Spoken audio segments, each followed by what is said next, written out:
afternoon, ladies and gentlemen, and welcome to Notre Dame Stadium.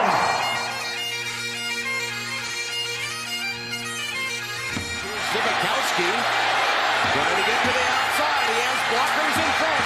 Tom Zibikowski, along the beat, shakes him off to the 5 and touchdown. And now it is down. It is over. And the Irish have knocked off number 1 Clemson. Brady Quinn looking, pump fakes, he rolls to the near side, throws it, it's caught by Samaja, inside the 20, inside the 10, he's going in, Notre Dame has scored! Jones is the back, he's got it again, and Jones a lot of room, Tony Jones makes a cut, gets a block, and scores! Is that the play that will seal the playoff bid for Fighting Irish? Welcome to Sons of Saturday. I'm Tyler Wojak. Luke Smith is here, and we're joined by a great friend of the program, Ashton Pollard. And guys, it's finally here. It's game week for the Notre Dame Fighting Irish, and I'm pumped up to be here today. We're going to do our full game preview of the matchup between the Irish and the Ohio State Buckeyes. We'll go over our expectations for the new coaching staff. We'll go over some keys to the game on both sides of the ball. And then, we'll do our score predictions at the end. If you're watching us on YouTube, please like and subscribe to the video below. And if you're listening to us on the podcast, please subscribe, rate, and review there as well. Before we get into the game, a quick word from our sponsors.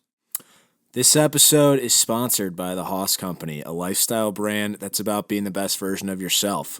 Be the Hoss. The Hoss lives a life without reservations, without doubt, and ready to answer the call each and every day. Check out their website at bethehoss.com and use promo code SONS, that's S-O-N-S, for 15% off on your next order. Check it out. We've got another promo code for you, courtesy of Roback. Shop game-changing activewear with Roback for those who crave activity. Use the promo code SONSND, S-O-N-S-N-D, to get 20% off your next order in the entire store at roback.com. That's R-H-O-B-A-C-K.com. We've talked about it before on this podcast, and we posted about it on our social media as well. You guys got to check out the Shamrock Polo that Roback just released. If you haven't seen it, it's navy with green and gold shamrock print. It's a perfect item to use your promo code on. Again, that's SONSND at roback.com. All right, Ashton, we got to get to you. You're now formerly of On3 and blueandgold.com, and I'll mention that you also wrote at Sons of Saturday a while ago. I don't know if our listeners remember that. So first off, thank you for coming on. We know you're in the midst of a career transition, so to speak. What can you share with our listeners about what's been going on in your life as of late? Yeah, so first of all, thank you for having me back. Always love being on with the Suns. In terms of transition, so today is Monday, so Sunday was my last day at Blue and Gold. I'm actually not working this week, which is kind of weird because I just spent 9 months preparing for this game that I'm now not working, but whatever. In terms of next steps, haven't released exactly what it's going to be, but I'll be staying in the South Bend area and I'll still be involved with Notre Dame in some way. So hoping to get that out in the next week or so, and we'll see what happens next. But yeah, thanks again for having me on. Of course. Now, I got to say, you might be the first Notre Dame beat writer to never actually cover a single game. How excited were you when you found out you could just go to this Ohio State game as a fan? Pretty excited. At first, it was, it's obviously a different experience, right? So you're working, you're in the box, that's cool, but you can't really tailgate, you can't really hang out, it's work. So I was excited. I get to go. My best friend from college is actually from Columbus, went to Ohio State med school, and is now doing a residency in Philly, but is coming back for the game. Her dad had some nice tickets, so I'll be sitting on about the 50-yard line, which will be quite the experience. But yeah, really looking forward to it. I think my dad and my brother are coming up too, which I'll get to see them a little bit more now that I don't really have a schedule. So it'll be fun, but it'll be weird because I just spent, I was at BGI for 9 months, but then I was at On3 since last August. So over a year having to be the objective journalist, and now I get to be a little bit of a fan again. So that'll be fun. Luke, how excited are you for this wedding this weekend? Yeah, that'll be fine. I'm not gonna talk about that. But anyways, the actual game, I'm excited. Obviously, I feel like we don't get this often. It's not like a random Rice game to open the year or something like that. Like, kind of feels like a bit of a throwback to the late 80s when Notre Dame would open up with a marquee opponent, like a top 5 Michigan team. And that excites me. And it seems like Notre Dame's kind of leaning into it too. You saw Tommy Rees the other day say, like, it's an opportunity you live for. Basically, we're playing football at Ohio State first week of the season. If it does get your blood going, find a new sport. I like that, and I like that mentality. Frankly, the fact that there's been so much time build up for this game makes me feel confident that Notre Dame is going to show up and be competitive in this game. So I'm ready to go, and it seems like everybody else is too. Yeah, one of our friends pointed out this week that when this game was first announced, we were actually in college, and we thought, wow, we're going to be so old when that game actually comes around, and now it's here. It kind of snuck up on us a little bit, and yes, we are quite old. Ashton, I know you're going to be at the game. We asked about the fan experience. About the game, though, how are you feeling? We're a few days away. It's been talked about for months. I know you were doing like a countdown at Blue and Gold, so literally day by day, you've been getting ready for this. How are you feeling about it? Yeah, no, we started at 100 and 4 members of our staff alternated through. So every 4 days, I had a very in-my-face reminder about how long it was. I guess I describe it as probably cautious optimism, which scares me a little because typically when I go into a Notre Dame big game like this, I'm like, they're going to get killed. They pleasantly surprise me. It's when I start feeling, and well, I know we're going to get to predictions later. I don't think they're going to win this game, but I feel like they're going to be competitive. Oh, spoiler. Sorry, please keep listening. Do not tune out. But I feel like they're going to be competitive, and that scares me a little bit because if they're not, I'm not sure that I can handle after all of this offseason hype. I'm not sure that I can handle the crushing blow of just getting blown to smithereens by the Ohio State receiving corps. But we'll see. I'm excited. I think there's some really good one-on-one talent matchups here where I think Notre Dame has an advantage. So I'm interested to see if they can actually hold on to that advantage. I know we're going to get into that a little bit more, but overall advantage Ohio State. But I do think there are little battles that Notre Dame can win in here, which does excite me. Okay, that's kind of an interesting point though, because if you go back and look at it, like I feel like the ones where I've been most confident that Notre Dame is just going to roll have actually been the worst. Like Miami, 2017. Oh my God. Michigan 2019 is up there too. Yeah. And then on the converse of that is that the Georgia game in 2019, I thought we were going to lose by 100 and we could have won that game. So that's interesting. And then, well, I'll get into how I feel about this later. So this one might just be an outlier. But anyways, yeah, I don't know. Yeah, another one where I felt extremely confident going into the game and was quickly just destroyed by reality was the ACC championship. Well, the ACC championship for sure. I didn't know if I didn't feel like confident, like super confident going into the game. I definitely thought Notre Dame could win, and I made the very clear mistake of thinking that Trevor Lawrence playing wasn't that big of a deal because DJ Uiagalelei threw for like 400 plus yards. I'm like, okay, well, how big of a difference is it going to make?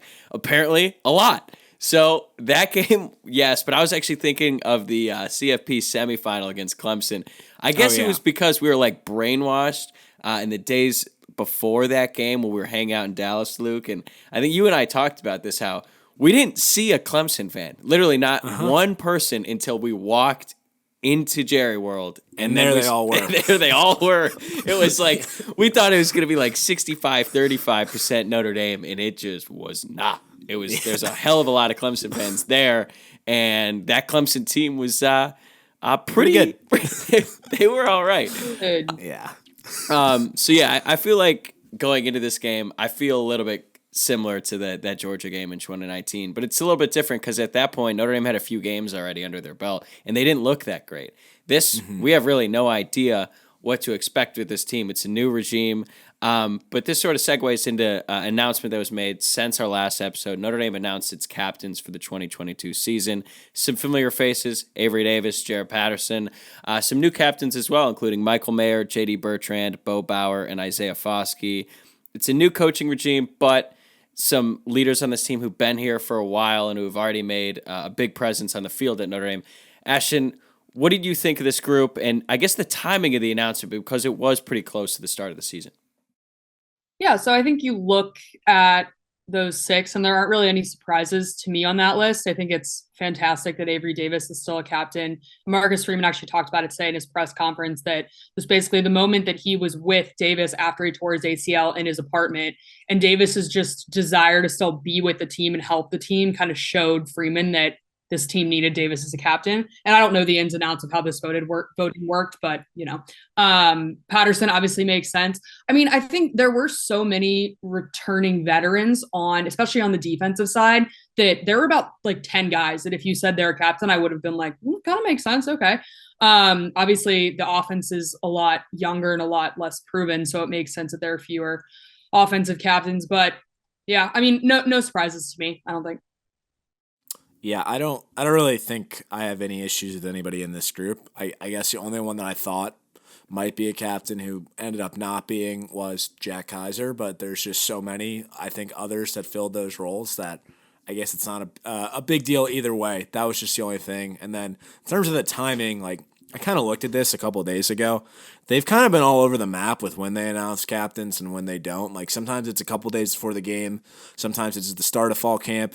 The 2017 time was when they named Deshaun Kaiser a captain, and then he left for the draft the next week. So like they've really been all over the map with this the last 5 or 6 years. They really have. And one topic that came up last year was the amount of captains. Is that directly correlated to the team's success? We don't know for certain, but last year Notre Dame had 7 captains. This year they have 6. Is that cause for concern, Luke? I mean, didn't they have like basically the year that Kaiser was named a captain? Wasn't that going to be like 9 captains? Yeah, we had a walk-on too. Yeah. I don't know. It could be an issue, and maybe like why isn't Jack Kaiser number 7? That could be. I don't know. I'm just kind of throwing it out there, but I'm trying to remember like the origin of this. Weren't people like actually legitimately pissed off about how many captains there were last year? Like if there's this many captains, and that means you have no leaders at all, or something like that. Yes. Yeah. It was one of those things where it was like, okay, all of you need to find a hobby, because if you have to worry about that, like I'm really jealous because I don't. Yeah. I was gonna say, Ashton, you spent more time on the message boards than any of us because it was literally your job for 9 months. It was. You're well in tune with the discussion on the boards. Yeah, there's people, some of them have some concerns that I'm just, again, not really sure where they find the time to find those concerns. At least we know it's not exclusive to Notre Dame fans, because the Twitter account Message Board Geniuses shows us that there's psychos in every fan base across the country, and they all like to post on message boards. Mm-hmm. All right, I think we move on from captains. Another little house cleaning item before we get to Ohio State. Notre Dame released its 2-deep depth chart for week 1. Now, it's hard to say how much this means, these depth charts, because, for example, Notre Dame has 3 wide receivers listed. How often are they going to have 3 wide receivers out there at the same time? I don't know. The defense, same thing, where they're going to be rotating a ton of guys. But, Ashton, did anything from this 2-deep stick out to you? Yeah, I think the first thing that I noticed, and maybe it's because of the order it was in, but Jaden Thomas is listed as a number 1 wide receiver along with Lorenzo Styles, which is not a surprise. And then Braden Lindsey, which is not a surprise, but I don't really know exactly how I feel about that, and I can dive into that more in a minute. But I think it also, the way that they're organized. So like in theory, the way that this is they have Styles on the boundary and they have Thomas in the slot, which is completely the opposite of what we kind of thought going into fall camp. And obviously they play all over the place, you move them, whatever. But I think that just kind of shows that they're really going to be playing all over the place this year, that you have a 6'1" guy listed technically as the starting boundary receiver. And you have your 2 6'4" guys. One of them, granted, it's Tobias Merriweather, a true freshman. It's not even listed on the 2-deep. And then Colsey is listed as Styles' backup. But yeah, I mean, I guess I'm more optimistic about this group than I was maybe right after the Davis ACL tear. So what is that now? About 3 weeks ago. Just because the coaches seem to be really high on this group. And of course, that's assuming that they can stay healthy, which I hope that they can. But when it comes to Lindsey, I was kind of shocked. No, I guess no offense to Braden Lindsey, but I was kind of shocked at just how excited both Reese and Chancey Stuckey were about him. Like you can say like, oh, he's had a good camp, whatever, like the typical coach speak, but Reese like lit up when talking about him, was like, I can't say enough good things. Stuckey said he was one of the top 3 hardest workers on the team. So that, I mean, we'll see exactly what that looks like on the field. But I think when Lindsey decided to come back, there was a little bit of oh, he just wants to go to the NFL. He's not really going to get a lot of playing time, blah, blah, blah. But it seems like he is, and they're pretty high on him. So I think I'll just say first that at least they put out a depth chart. Apparently Texas is not doing that before week 1. Ohio State isn't either. Brian I asked them. Really? Yeah. Nope. How is I don't know how that's allowed. It's like they need to follow the NFL here. But I think Brian Kelly obviously hasn't named a starting quarterback either, and won't until they get out there. Well, he has privately, not publicly. Anyways, thanks for doing that, Notre Dame. A couple people asked me what I thought about Merriweather not being on there. Frankly, I wasn't that surprised by it, because I think if you look at what Chancey Stuckey said a few weeks ago, like he basically said they got to kind of ease him along a little bit. I think that, and I've said this a few times, there's almost this thought amongst the fan base that has turned into just this sort of irrational hope that he's just going to be like a playmaker from day one. Now, he's obviously very talented, but it's almost like trying to speak it into existence that he is going to be just this dominant kid from day one, just because of how little there is in the wide receiver room right now. I just think that's kind of an unrealistic expectation of anybody from day one. So I guess I wasn't shocked to not see him on the 2 deep. Other than that, I don't think I really had anything that I thought was that noteworthy. And I guess what I'll just be curious to follow is, as we learned over the Brian Kelly era, that depth chart didn't always mean anything, like especially as the season went on. So I'll be curious to track how Marcus Freeman's depth chart lines up with reality as the season goes on. Yeah, for that reason, I don't really put a whole lot of stock into these depth charts. And to the point about Merriweather, if you think about last year and how impressive Lorenzo Styles was as a true freshman, like he didn't really get rolling until the second half of the season. So even if Merriweather has a better season than Styles, it's kind of unrealistic for us to expect him to come out against Ohio State and, you know, completely dominate and be on the field for 70 snaps or whatever the case may be.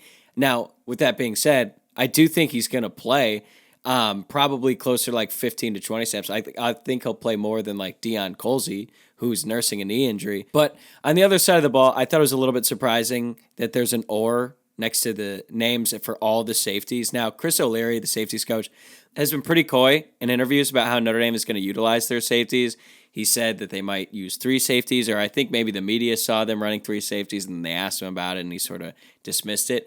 It looks like they're going to try a bunch of different things out there, but it does look like DJ Brown is going to start opposite Brandon Joseph. And yeah, I'm with you guys. Seeing Jaden Thomas as the starting slot receiver was a surprise, but I think they're just keeping this pretty close to the vest. And another thing that kind of caught me was that we didn't see either of the true freshman tight ends, Eli Raridan or Holden Stays, in the depth chart, but Davis Sherwood is. And now, Ashton, I know you've been around camp. You've seen these true freshmen a lot. Like, specific to them, why do you think they were omitted, and do you think that we're going to see them against Ohio State? I bet you probably don't see them against Ohio State. I think you see them the next week against Marshall. But, I mean, specific to them, they're both freak athletes, which is what we've been saying this entire time. Eli Raridan's freaking massive. Every time I see him, I'm like, how is this kid 18 years old? I think they're still working. It's kind of similar to Merriweather. It's like they're still working out. They're working out some blocking stuff. They're working out some pass catching stuff. I know that they're really high on Raridan's hands specifically. So I think that he's probably a little farther along in the pass catching area than Stays is. But I mean, I guess it's kind of, you could also talk about Raridan's injury. Like, he tore his ACL like 8 months ago. And the first thing you're going to do is throw him out against an Ohio State defense that, while it's probably not the best in the country, like their offense, like it's a top 15-ish defense. So I think that, yeah, I mean, you have Mayer. I think that Bauman's been so impressive that you don't really need to throw these 2 guys out there. That being said, I think you do see them sooner rather than later. I'm just not sure it's on this stage. Yeah, that makes sense. And now that we're on the Ohio State game, let's really dive into it here. Now, this is Marcus Freeman's first regular season game as Notre Dame's head coach, and it is the first game for this new Notre Dame coaching staff. So, Luke, I'll go to you. What are your expectations for this group under Marcus Freeman? You know, I'm interested to see what they look like. Obviously, I'm not worried about Tommy Rees. He's been in big games before. Big thing for me, too, is he's had 9 months to script this game plan. I think a big key to winning this ball game or having a chance in this ball game is getting out to a quick and early lead. And something that Notre Dame has been good on the last several years is scoring on their first offensive drive with whatever the script is. And as I alluded to, he's had 9 months to figure out how he's going to put Notre Dame in positions to score throughout the game. I'm not the first one to make this reference, but it would really be nice if this game followed the path of Michigan 2018, where that was probably Brian Kelly's best game plan he ever had, or up there at least for sure in a winning effort. And I'm really eager to see what he's put together, just having all this time to do something. Now, on the other side of the ball, I'm sure that Al Golden and Freeman have been having a lot of conversations over the last, 7-8 months since Golden got hired, collaborating on how they're going to stop these all-God receivers that everybody can't stop talking about. Additionally, I'm interested to see what Al Golden defense looks like, because he hasn't called a defense in a college game since 2005. He did a really good job with the Bengals linebackers this year, but that's pretty significant. For reference, 2005, I think I was in third grade. Rick Minner was Notre Dame's defensive coordinator, and Golden was Marcus Freeman's age. He was 36. And I think he's now looked at, outside of Harry Heaston, as kind of like the old guy on this staff. So that's not insignificant to me. The game has changed so much since 2005. So we'll see. But I think the larger thing for me is, how does this team look and how are they prepared under this new coaching staff? Because with Brian Kelly gone, there's no more Brian Kelly in big games excuse. Where are fans going to turn if there's just a no-show in this game? I don't know. So, that excuse is out the window. So I'm just eager to see if there's truly a different energy and a different level of preparedness in this big game.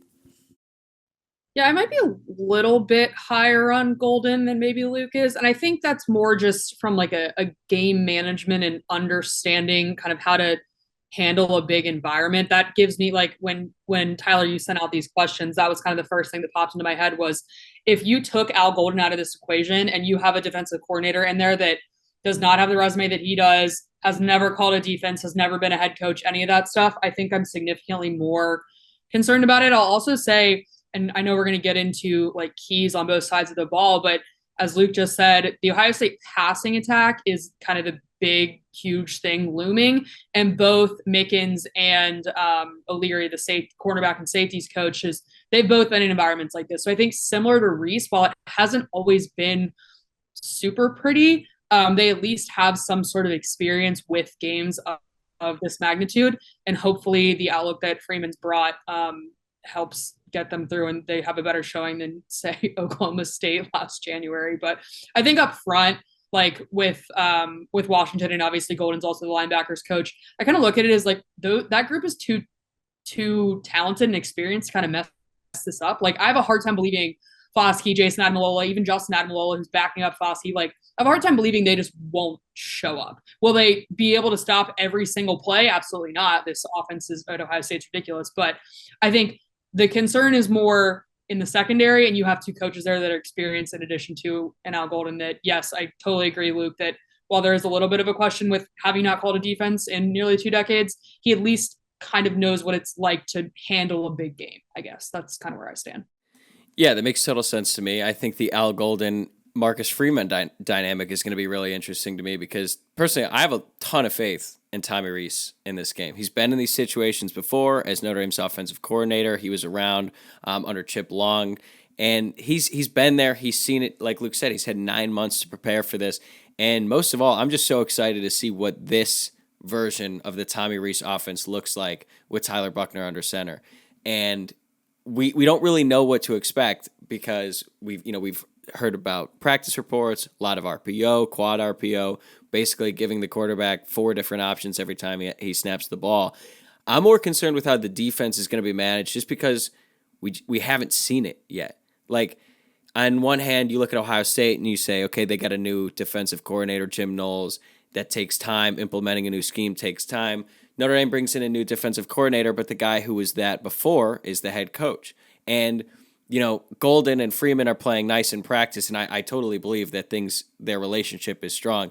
But what happens when things aren't going well on Saturday? does Freeman step in? How does that work? How does that dynamic and power structure work on the sidelines? Because Al Golden will be on the sidelines, he said in a press conference this week.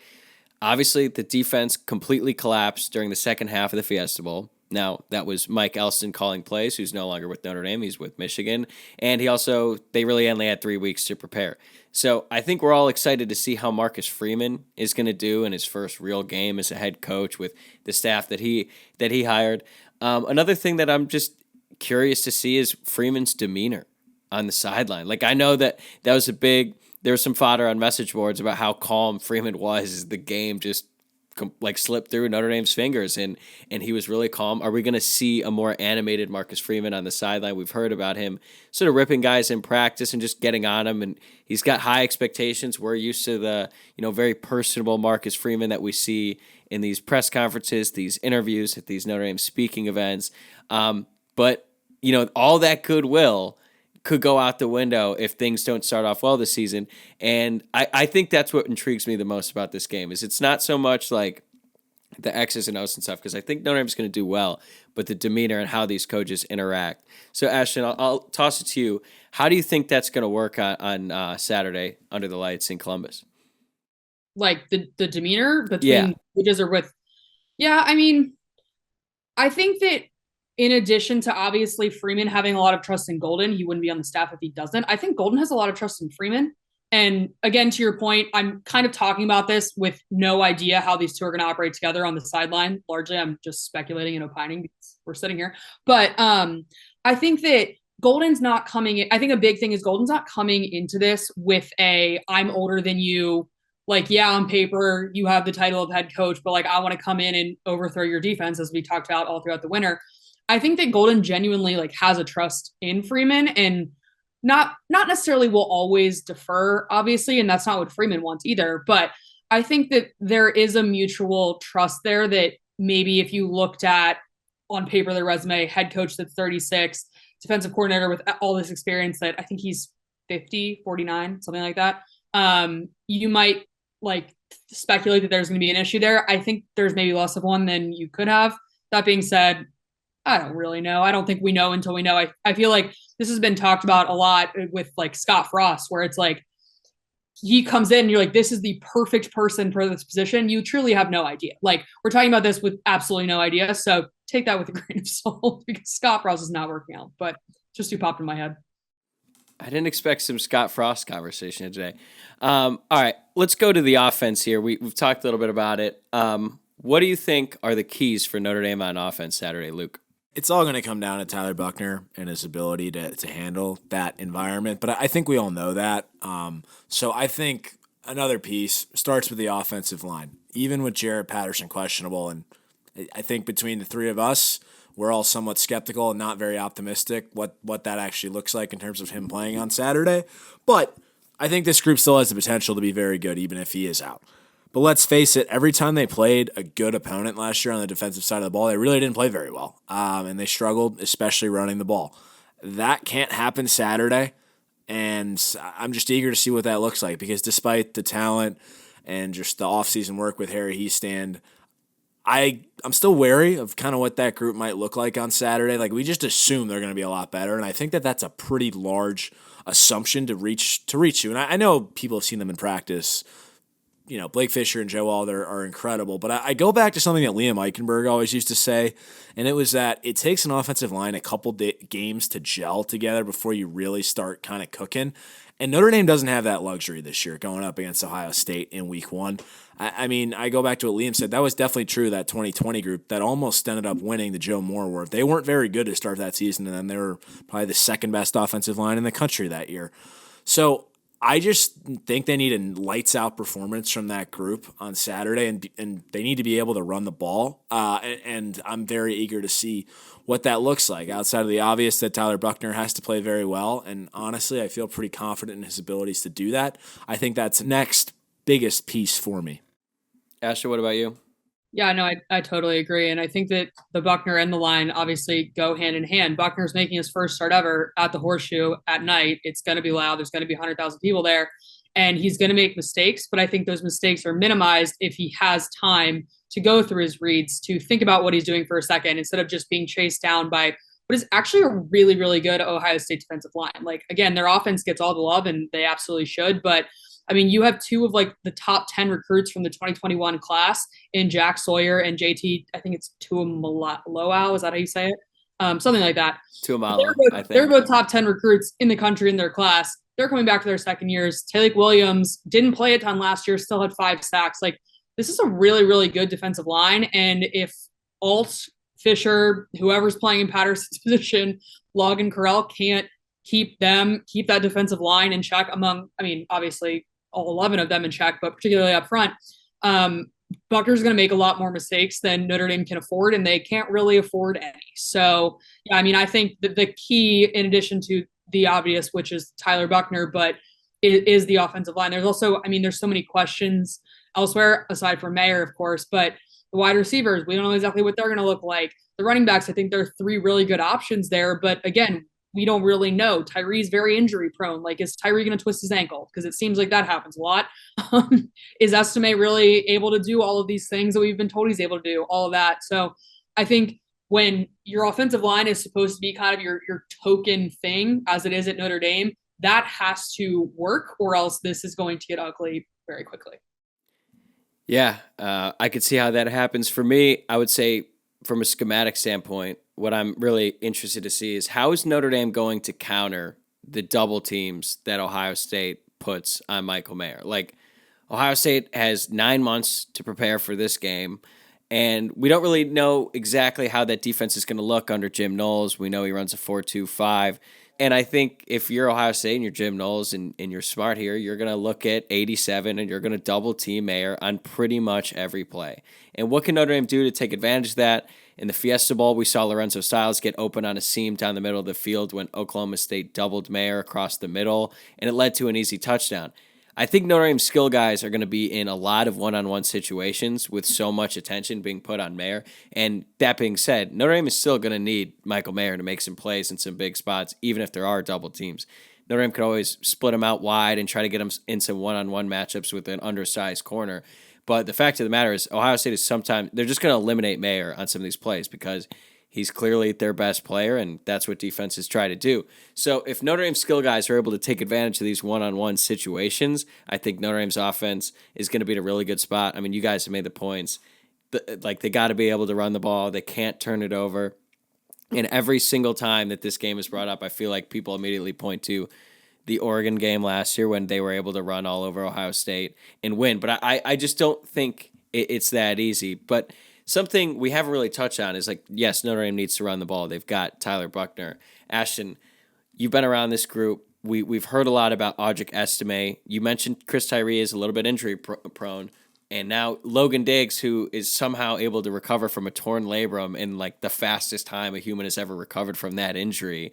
If they're going to run the ball, who's getting the majority of the carries? In this game specifically, I think it's probably going to be Tyree. I think we might see Estime creep up there later in the season, but I think for now it's Tyree. He's the most proven of the 3, which I kind of said a little bit hesitantly because they're all relatively unproven. And as we brought up, Tyree is very injury prone, has had really rocky first two seasons at Notre Dame. That being said, like, I think I'm trying to figure out exactly how to word this. I think that the fact that they're all listed on the depth chart as or, like, it's not, I mean, they're listed Tyree, Diggs, Estime, but it's Tyree or Diggs or Estime. So it's really a 1A, 1B, 1C situation. That's the way that Tyler Horka, my old colleague at BGI, characterized it earlier in an article that he wrote. So I think having those 3 with semi-different skill sets, obviously Estime is more different than the other 2. Diggs and Tyree are relatively similar, but I think having those 3 and having those skill sets keeps Ohio State a little bit on their toes, especially because it is the first game of the year, so they're not exactly sure how they're going to use them. I think that is very beneficial, but I do think at the end of the day, if you're wondering who to hand it to, you're going to hand it to Tyree. Barring goal line situation, then you're obviously going to hand it to Estime, but the other 90 yards of the field, I think it's going to Tyree. Okay. Luke, you mentioned you're confident Tyler Buckner. How involved do you think he'll be in the running game this Saturday? I think he'll have to be involved a decent amount. I mean, obviously, you don't want to run him a million times throughout the course of this season, but like this is one of those games where everything's on the table, and like you got to use the strengths you do have, and just you got to put it all out there. So I don't know exactly what that looks like, but I would expect him to be, there will be a number of design runs on Saturday night in the Horseshoe. Yeah, I hope they get him involved because last year he was honestly like the second best runner on the team, maybe. And the one thing, though, is if he is going to run, please learn how to slide, Tyler Buckner. We cannot be running over linebackers again this year. Now that you're the starter, that just simply cannot happen. But let's shift gears here to the defensive side of the ball. Ashton, I'll let you lead us off here. What are the keys for Notre Dame on defense? So Marcus Freeman was asked about this today, and he started with, you have to be able to stop the run. And I get why he said that. And I think that's part of him conceding that you can't fully stop this passing game. That being said, I mean, I think the key has to be on the secondary. You cannot have an Oklahoma State 2.0 here. You have Brandon Joseph, the transfer from Northwestern, who's basically seen as the heir to Kyle Hamilton's throne. Obviously, Hamilton did not play against Oklahoma State and presumably would have cushioned that blow a little bit had he been on the field. But I think, the secondary is kind of the key here. And Joseph, the last time he saw Ohio State, he picked off Justin Fields in the end zone with one of the most beautiful interceptions of that entire season. So he's not scared to get out there. I think that this group is very confident, and I think that having Cam Hart back, presumably 100%, I think he's about close to 100%. I don't know that he's fully 100%, but I think Lewis has recovered a bit. We're going to find out, but Lewis has recovered a bit from that Oklahoma State game. I think a lot of these guys are they're a lot smarter than they were, and that's not to say they weren't intelligent prior to this year, but if you talk to them, all they talk about is they're all like film geeks now. Like that's all they watch. So I hope that they're able to make better in-game decisions, and I also hope that they're focused on fundamentals at the beginning of camp and in the spring, i.e. tackling has been fixed a little bit. But yeah, I mean, I think maybe that's a little bit of PTSD from the Fiesta Bowl, but I think that the key here is in the secondary. That also, I'll add to my previous point that I said earlier. I think it's going to be really hard for Foskey and Adam Alola and Jason and Justin to mess this up just because they're so good. I think if this is going to get messed up, it's going to be in the third level of the game. I think the key are pressure and turnovers. I mean, you have a first-round pick at defensive end in Isaiah Foskey. I think you have another guy in Riley Mills who's just due to bust out this year in a big way. I think they just need to beat the absolute hell out of Ohio State's offensive line. You look at what Michigan did to them last year. I mean, Hutchinson had 3 sacks. Ajabo had 1, too. Like, obviously, I mean, Stroud still almost threw for 400 yards in that game, and it didn't really matter because he was under duress all day. I think you just need to get after this guy all day, get him on the ground early and often, and see if that can affect his play and maybe to force him into some mistakes. That's where that turnover thing comes into play. I think it's really hard to win these sort of games without some sort of good fortune. I mean, you look at Notre Dame when they beat Clemson in 2020, where Clemson fumbled 3 times, I think. I don't know if that's something you can replicate necessarily, but if you can get 1 or 2 of those or one's a pick, why the hell not? Like, you just got to try to get turnovers, and I think that comes from applying pressure all day because that's where the strength of your defense is up front, and I think they can overwhelm Ohio State's offensive line and make this a lot more interesting than a lot of other people think. Yeah, I mean, there's no way you can truly stop these wide receivers. You can contain them, but one way that you could help your secondary out is if the defensive line gets pressure and then forces Stroud into some bad decisions. That could be huge. But sort of on that note, the main thing for me is going to be tackling. Like Ashton, you already mentioned it. Last season, especially at the beginning of the year, tackling was a huge problem. Like we couldn't fucking tackle Toledo at all. We let up big plays left and right to Toledo. That simply could not happen against Ohio State. And especially a team with guys like Jackson Smith and Jigba and Travion Henderson, because one missed tackle on those guys and they're gone. Like that's a house call.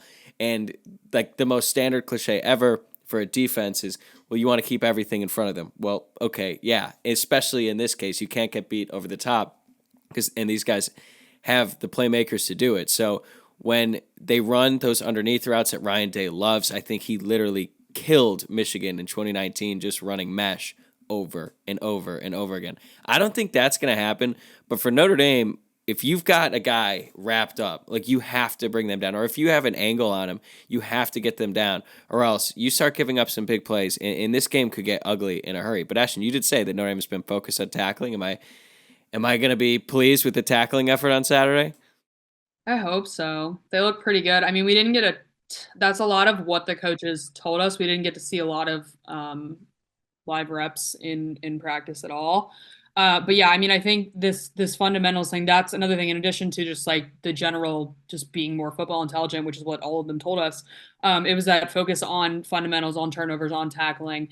I think, and you kind of said it, like that can't happen. I think that's the mentality that the coaches have had. And obviously I don't have a standard of comparison. I wasn't here last year, so I don't know exactly how much of that same focus was put on in practice. I don't know, whatever, you know what I mean?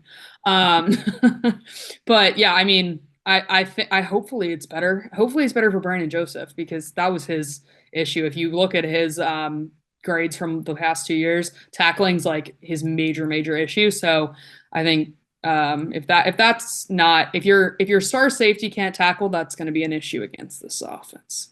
Yeah, just a little bit. He did look good in the spring game though, so we have that. He did. He had he stopped estimate a couple times in the open field, which I was like, okay, we can. Yeah. If you can do that, I feel pretty good about where your tackling's at. Now we've talked about the major keys on both sides of the ball. Kind of a lot of the same stuff that we've been hearing all summer. Is there an under the radar difference maker you see in this game? Luke, we'll start with you. Yeah, I mean, how about how long and how much Notre Dame's had to hear about how fucking good Ohio State is, honestly. Like, I've brought it up before that I kind of think the comparisons to Alabama are a little bit too much. I don't think they're on Alabama's level.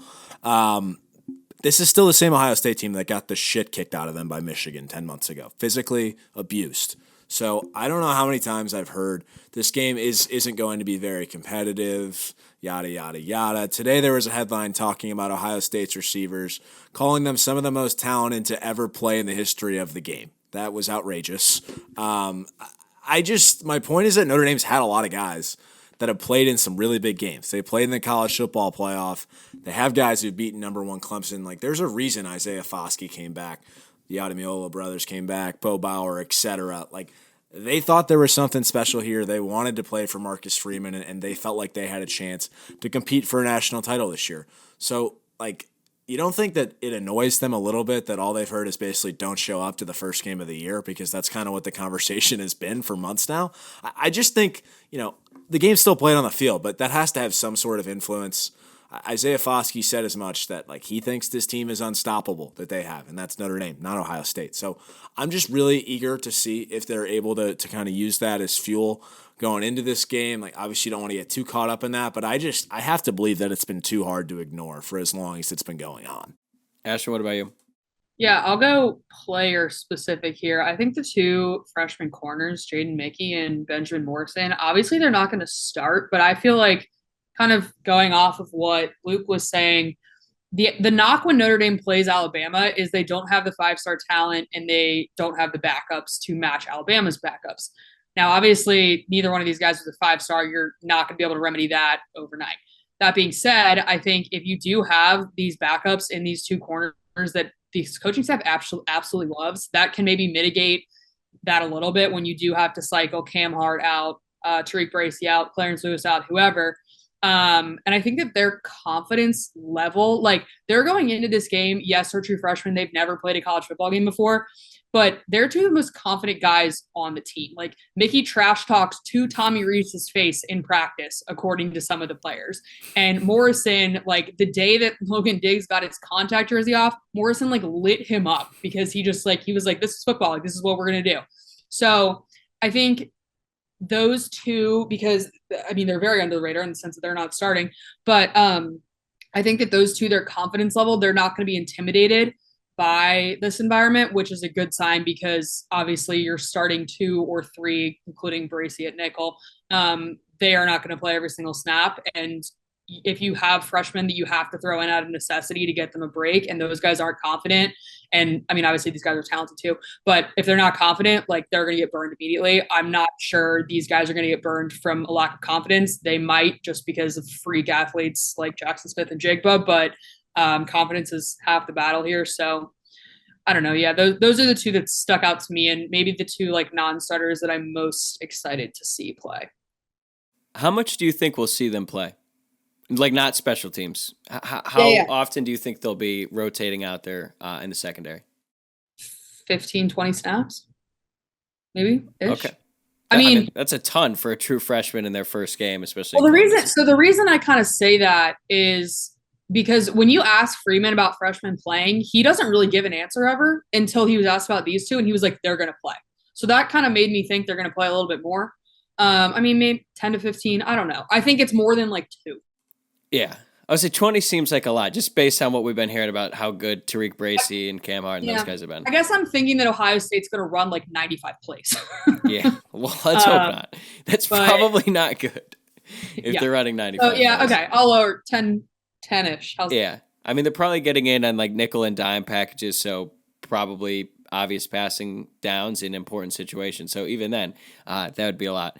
For me, I think the fact that this game is a season opener is kind of getting lost in all this. And this might be, admittedly, me sort of like talking myself into Notre Dame winning. But like we all agree, I think that Ohio State is the more talented team on paper. But how often do teams come out of the gate clicking on all cylinders, especially under new defensive coordinator who's implementing an entirely different scheme? Last year, when Ohio State opened against Minnesota, they didn't look that great. C.J. Stroud especially did not look that great. Now, obviously, he figured things out as the season went along, and he had a great season. But I don't know, especially for Notre Dame's case, they rarely come out clicking on all cylinders, and it's just sort of natural. Like, you've been practicing against your own team for 3 weeks and all throughout the summer and the spring as well. And then all of a sudden you have this really talented team, or sometimes not even that talented team across from you, and it's just different. The teams commit more penalties. They commit more dumb turnovers. Now, obviously, everything I'm saying could be applied to Notre Dame, but for the sake of this, I'm saying it's going to impact Ohio State a little bit more.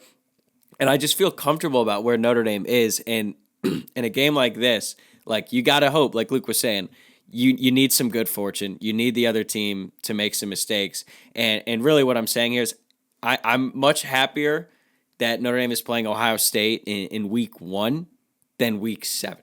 Because, by that point, they're a really talented team, real well-coached team as well. They're probably going to have things figured out. Ashton, do you think that'll have any difference on this game at all? Or is this just me being a little bit delusional and trying to convince myself that Notre Dame's going to win?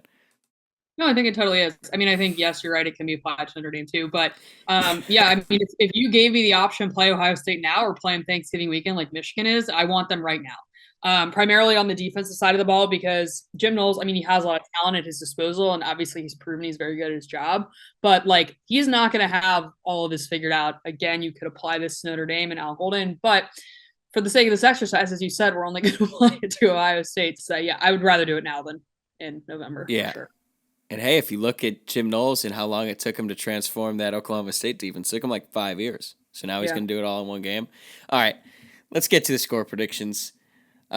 Luke, let's start with you because I loved your score predictions last year, and I think you're going to deliver again here in week 1. I'm pretty sure I've only picked against this once, and it's when we played Alabama in 2020. I did say last week we were going to lose this game, but I've changed my mind. It's Notre Dame 31, Ohio State 27. I've talked about this before. Ohio State's 1-5 in the horseshoe against Power 5 teams that aren't in the Big Ten since 2005. I think history repeats itself again. They don't show up in these games. And I think what happens is something you see. Notre Dame has a really good game plan in place that they've been working on for 9 months now. I think Isaiah Foskey has multiple sacks. I think Riley Mills does too, and Notre Dame gets a turnover or two. They don't turn the ball over on the offensive side of the ball, and they're able to run it. And I think Notre Dame shocks Ohio State in the horseshoe, and they start the year 1-0. So 31-27 Irish. I'm not surprised you got to this point. I guess the only thing that surprises me is the difference isn't more. You only have Notre Dame winning by 4. No, garbage. I mean, it's 31-20 until a garbage time touchdown. Okay. Yeah, sure. We'll go with that. Actually, yeah, I kind of like that idea. Okay. I hope that's right. Yeah, seriously, never change, Luke. This is like last year after the Toledo game. I think Luke predicted Notre Dame to win by like 50 the following week.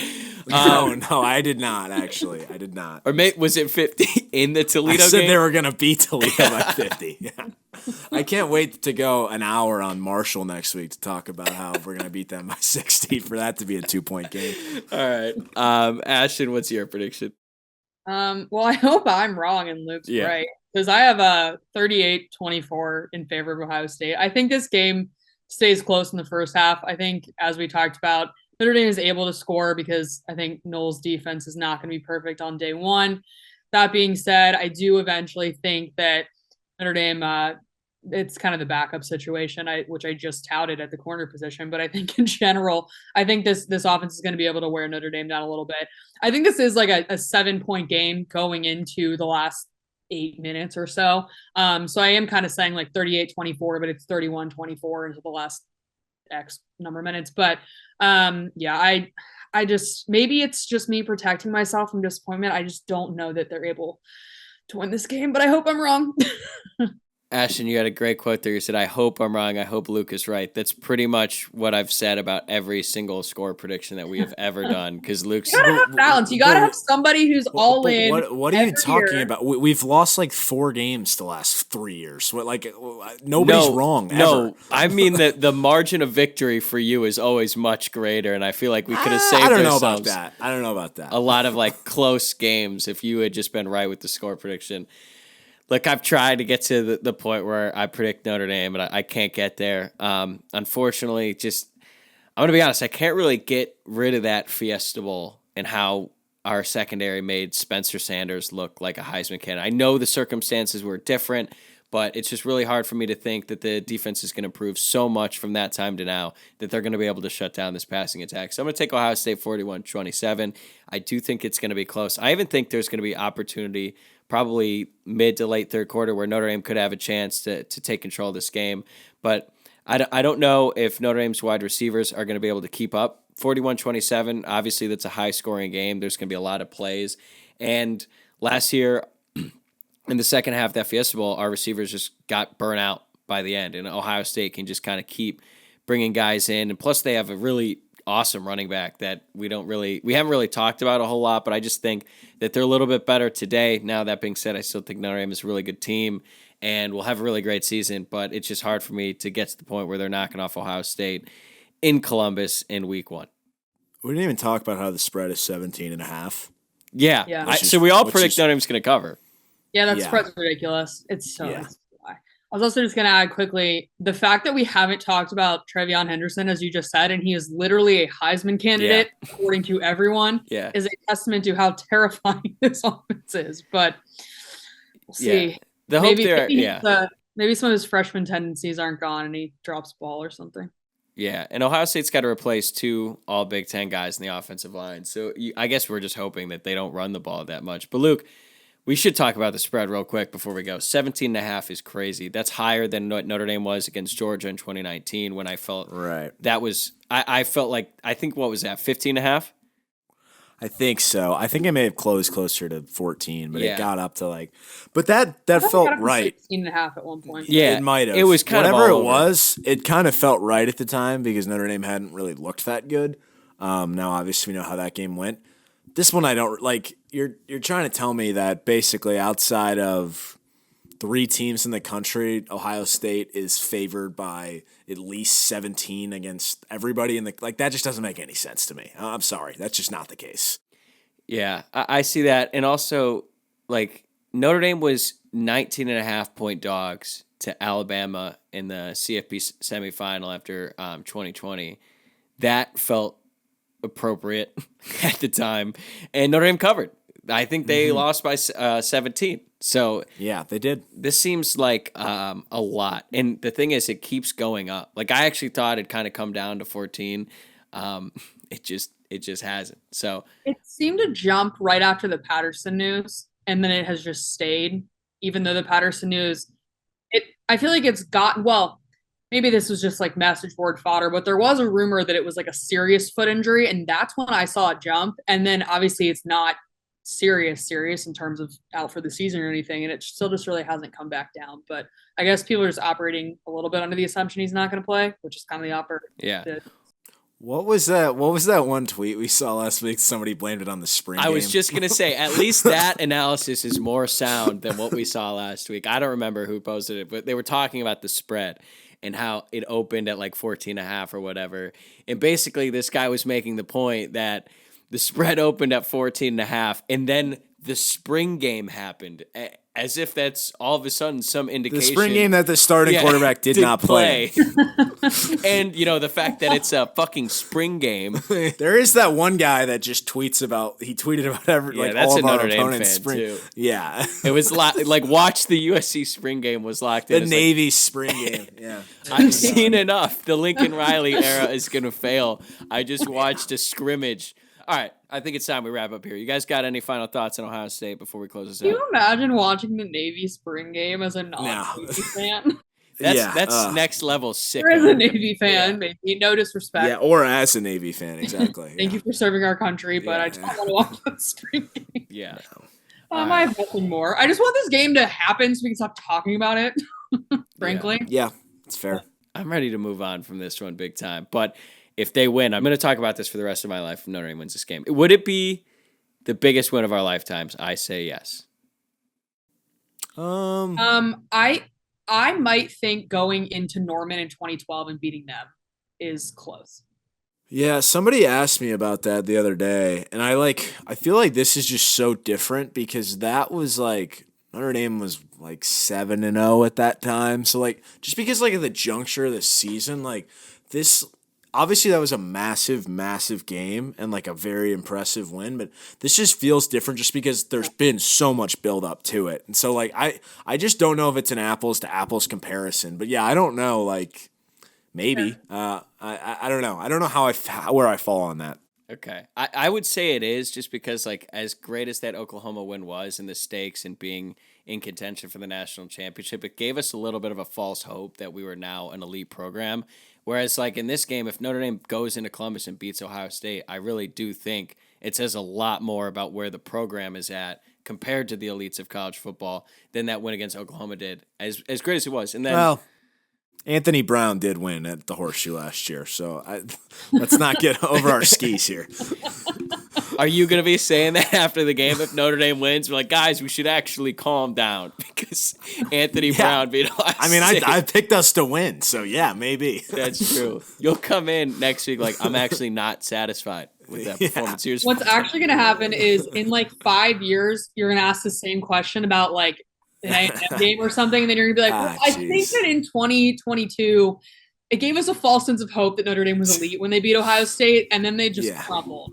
So I'm just all right. No, yeah.